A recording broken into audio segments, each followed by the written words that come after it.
Dear students, welcome to our first lecture on module 4 on scale-free networks or scale-free property of networks. In this module, we will introduce what does the scale-free means in the context of networks, what are the hubs and what kind of distributions can exhibit hubs with some non-zero probability, what is the true meaning of scale-free network, is every network scale-free or not, and then we will go beyond small worlds that we introduce in random networks to ultra small worlds, and finally we will talk about some generation models, that how we can generate some networks with arbitrary degree distribution. Now, as we always do, we'll follow our customs and we will start with a story of World Wide Web and try to understand whether World Wide Web is a random network or it is something else. So first exercise to map World Wide Web was carried out by Havung et al. And what they did, they used something called as crawler.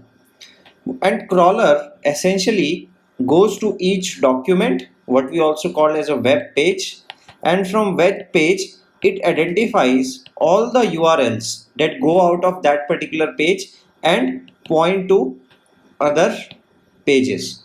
So we would have pages as nodes and links between them represented by URL. URL also stands for Uniform Resource Locator.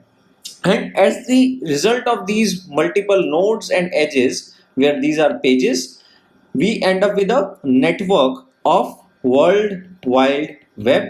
And when you look this particular network, if you just focus onto this image, it seems like it's a complex hairball with looking like the edges are placed randomly.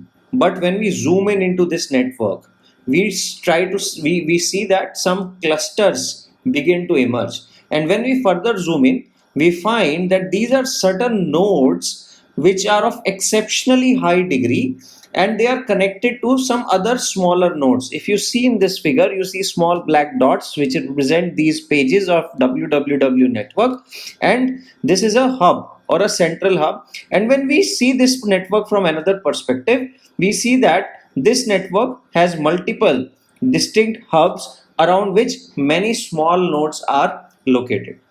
So when we started with the hypothesis that let us say that www is a random network, and then we will look into some properties that why random network theory is not sufficient or not enough to explain emergence of such hubs in the giant cluster of World Wide Web, and we will take a little bit of a mathematical perspective. Now that we are familiar with the degree distributions in the context of random networks, let us look into the degree distribution of World Wide Web and how it differs from a Poisson process. Now that we have mapped a network, we can always measure K. And in case it is a directed network, we can always measure what is K in and what is K out. And once we do this mapping, we can plot the degree distribution of in degrees and degree distribution of out degrees set separately. Also, since we have now observed the network, that means we can plot its adjacency matrix and we can always measure what is the average K. Similarly, average K in and average K out. And we know that we can always approximate for number of nodes much greater than K our distribution or our binomial distribution as a Poisson distribution. So if we assume that the internet follows Poisson distribution, we would expect a distribution like this. That is, there would be an upper degree cutoff, that beyond this degree we would not expect many nodes. There would be lower degree cutoff, that is beyond this degree or less than this particular degree we would not expect any nodes, and same thing we observe for K in and K out. And what we observe is that most of the points in Poisson process are distributed around the mean. But what we observed in the case of www, we notice some of these hubs have disproportionate degree in comparison to the average network degree. Let us say that average network degree is 4, and we see that there is a non-zero probability to find a node in the region where degrees are as high as 10 to the power 3 or 10 to the power 4, and hence we get skeptical whether our distribution is actually a Poisson process, or our graph is a random graph, or it is something else. And that's where we say that degree distribution gives us first entry point to investigate nature of our distribution. What we observe is that in reality, if we plot the degree distribution of www with probability of node having degree k versus k on a log scale, so this is on log axis, this is also on log axis, we get to see almost a straight line with certain slope, and we call this particular slope as gamma. And we see that distribution follows the form of pk raised to power k to the power minus gamma, since our slope is decreasing, hence we say that k to the power minus gamma takes care of that decrease in probability as our k is increasing. And if we plot it on log scale, we would see that log of pk is proportional to, so this is the sign that I'm using for proportionality, minus gamma log to the power k, and distribution expressed in this form is called as the power law.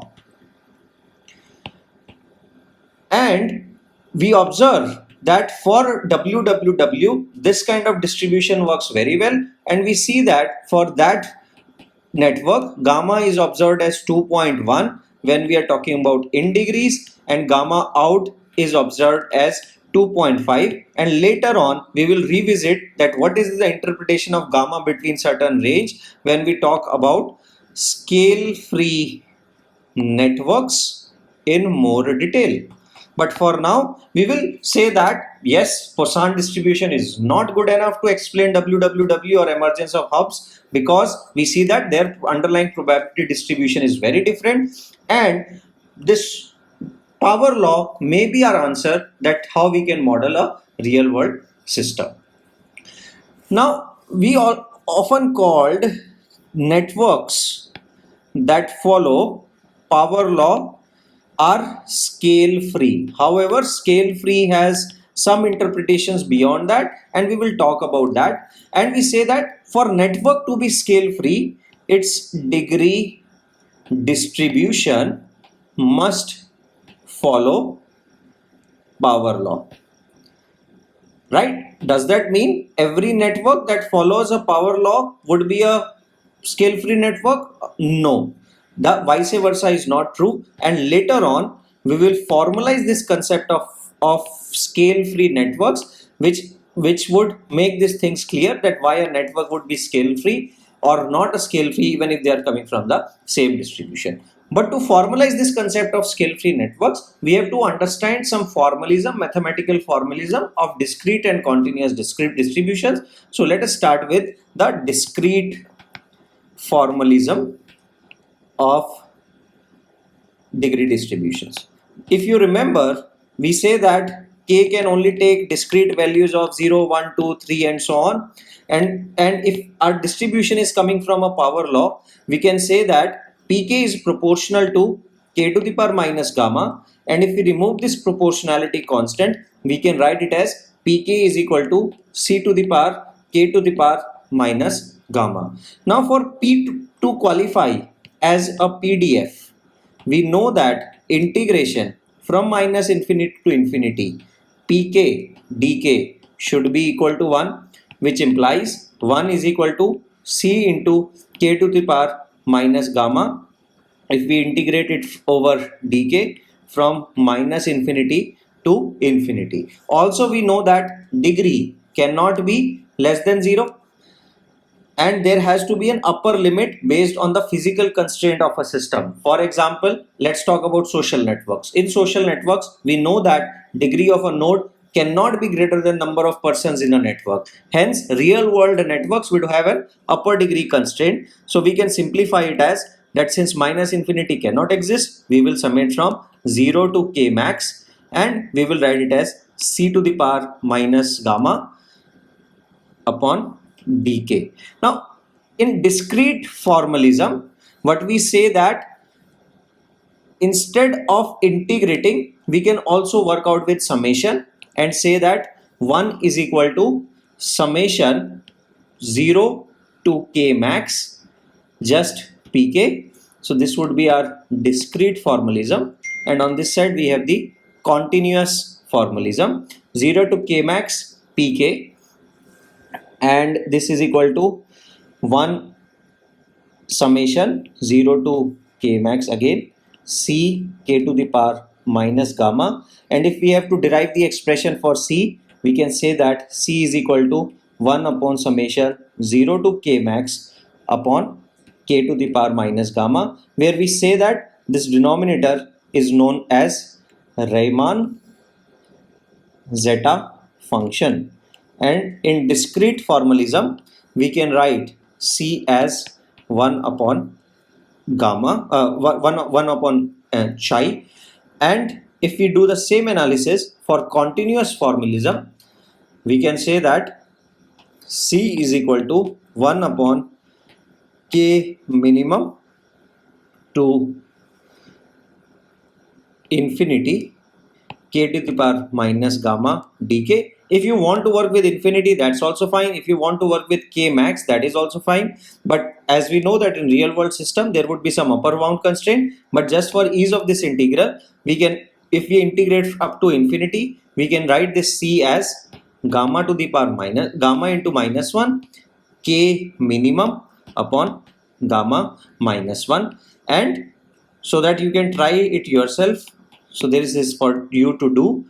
Can you identify the value of c if k can varies only from k min to k max, how the expression of c will change. Now with this discrete and continuous formalism, we would be able to interpret what this degree distribution really mean and do some mathematical operation. Now in the case of discrete formalism, we know that when we write pk equal to c to the power c into k to the power minus gamma, we mean that we are calculating the discrete probability of k equal to 1 or k equal to 2 and so on. However, when we go to continuous formalism, we can only calculate what is the probability that degree is between k1 and k2, and that is given by integration between k1 and k2 pk dk. And in this case it would be k1 to k2 c to the power c into k to the power minus gamma. I don't know why I keep on saying this c to the power k, but see, this is c into k to the power minus gamma dk.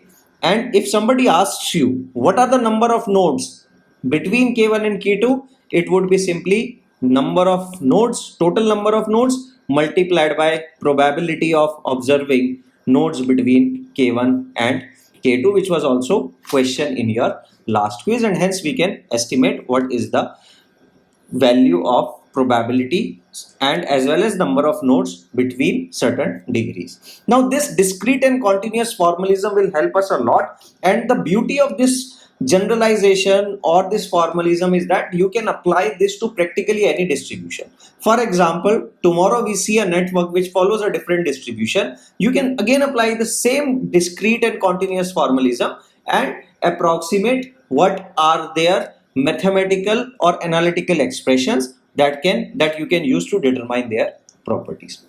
Now when we talk about word power law, this is indispensable to discuss that how this word came into existence. You might have heard that 80% of wealth rests in the hand of 20% of people.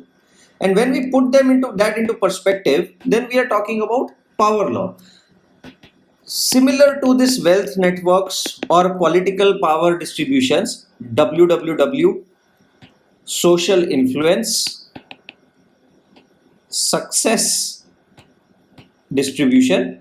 Some people are more successful, some researchers have large number of citations as compared to many other.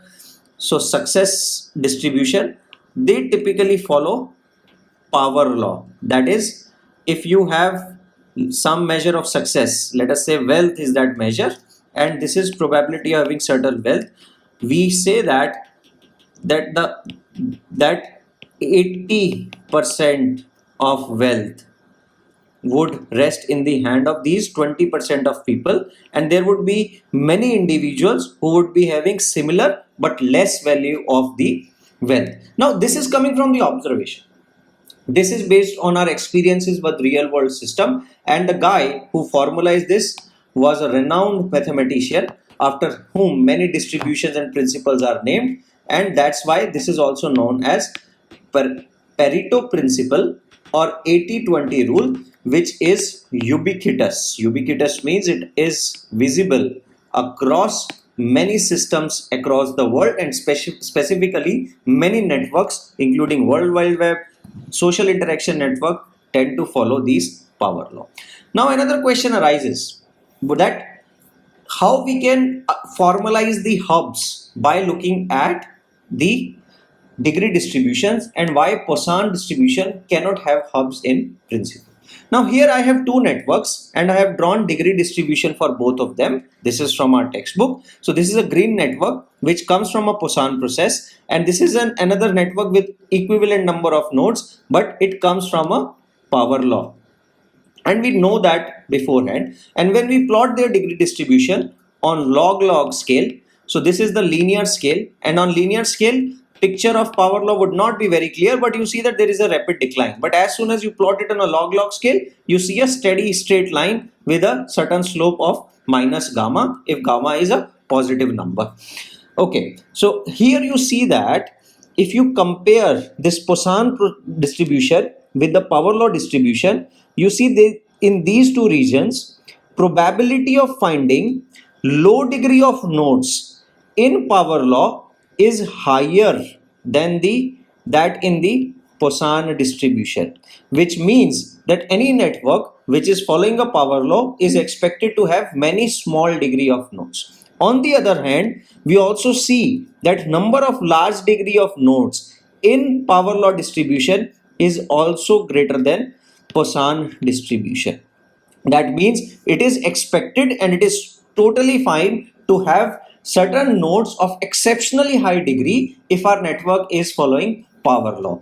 If one or two nodes appear here in a random network which have exceptionally high degrees, we would say that that is an anomaly, because we will work out on the probabilities that why it is an anomaly. And here it is totally okay to expect certain nodes which have degrees of orders of hundreds and thousands, which is of course is not normal with the Poisson process. How we can say that? So let us try to look at why Poisson distribution theoretically is not allowed to have hubs. If you recall, we learned that probability distribution for a Poisson process can be approximated as pk average k raised to power k e raised to power minus average k upon k factorial. And if we have a network, let us say www, which has around 10 to the power 12 nodes, and we know its average degree is 4.6 based on the adjacency matrix analysis. If I ask you what is the probability or what is the number of nodes that would have degrees greater than 100 into this particular system, you can always write its mathematical expression. We learned that it would be total number of nodes summation from 100 to infinity 4.6 raised to power k e to the power minus 4.6 upon k factorial. I will not go into this summation because you can always write a code or you can expand this using certain approximations of k factorial, but this number comes out to be 10 to the power minus 82, which is very close to 0, which means we would expect almost no node of degree greater than 100 for a network which is following a Poisson process. On the other hand, when we look at the other distributions such as exponential distribution, we would have certain probability of existence, but again it would not be significantly different from 0. Then what changes when we come to power law? Let us try to understand what would be the k max in case our pk is following a power law. We want to identify what is the upper bound of K max. Can we write Pk as C into K to the power minus gamma? And we learned that in continuum we can approximate this C will go back as gamma minus 1 into K bin gamma raised to power gamma minus 1. So this is gamma minus 1 into K minimum raised to power gamma minus 1. Hence Pk is equal to gamma minus 1 K minimum gamma minus 1 K to the power minus gamma, and we are interested to calculate the how K max would scale up as the network size increase. Now let us say that there is one node, at most one node, which has exceptionally high degree. So probability of finding that node is simply 1 upon n out of all n possible nodes, and we say that all the way from K max to infinity, if we integrate Pk dk, if we get the value of that probability as one node, that should be equal to 1 by n, and when we simplify it, we can always write it as 1 upon n integration K max to gamma minus 1 K minimum raised to power gamma minus 1 K raised to power minus gamma dk. And if now we are integrating with respect to K, and we know that integration of x raised to power n with respect to x is x to the power n plus 1 divided by n plus 1. So applying the similar principle, and I will leave this to you, we can always calculate that K max is proportional to K minimum into n upon gamma minus 1. So which says that if our n approaches to infinity, we can have K max as large as infinity as far as this number is positive, right? So we see that there is some scaling going on as our n is increasing, and that's what guarantees us that if we have a network following power law, we can expect nodes to have exceptionally high degrees, or at least one node having exceptionally high degree with non-zero probability as our networks scale up. Now when we look at, you can always say that at most 2 nodes, at most 3 nodes, and so on. So you can always regulate these denominator, and you see that this is always a existential probability or a non-zero probability. One can argue when n tends to infinity, this side will also tends to 0, and that's why we talk about the natural cutoffs on real world systems, because we would always be dealing with finite n, and hence this number can always be interpreted as a finite calculation, but this would definitely be much larger than 10 to the power minus 82 that we calculated in the case of Poisson process. Now how the real world networks would look like if we have hubs or if we have no hubs. So this is a road network of the United States, and you see that these are expressways running all the way from east to west and north to south, and you see that almost all intersections or major crossovers have similar number of degrees, and they typically follow the Poisson distribution. As we learned in Poisson distribution,